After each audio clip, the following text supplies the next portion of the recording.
আমরা আপনাদেরকে আজকে 40তম কুইজের উত্তর আমরা দেব। সো বন্ধুরা, আপনারা দেখতে পাচ্ছেন পুরো কুইজটি একবার পড়বেন। তারপরে আমি মূল কুইজটি পড়ছি। কবে আগরতলা ষড়যন্ত্র মামলার আসামিদের মুক্তি দেওয়া হয়?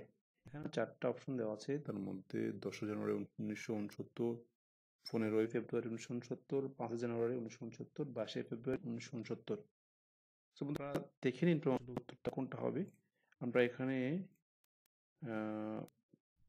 বাংলা news24.com ওয়েবসাইটের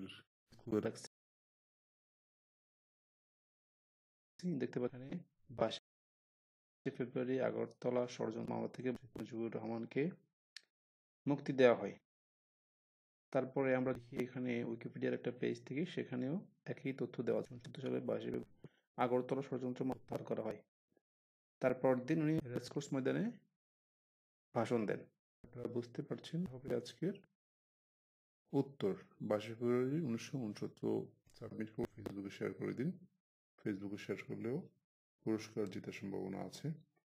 আর বন্ধুরা, আপনাদেরকে আমরা প্রত্যেক দিন উত্তর দিয়ে দিই খুঁজে খুঁজে। সো আপনারা আমাদের ভিডিওগুলো লাইক, কমেন্ট, শেয়ার করবেন এবং আমাদের চ্যানেলটি সাবস্ক্রাইব করবেন। ধন্যবাদ সবাইকে।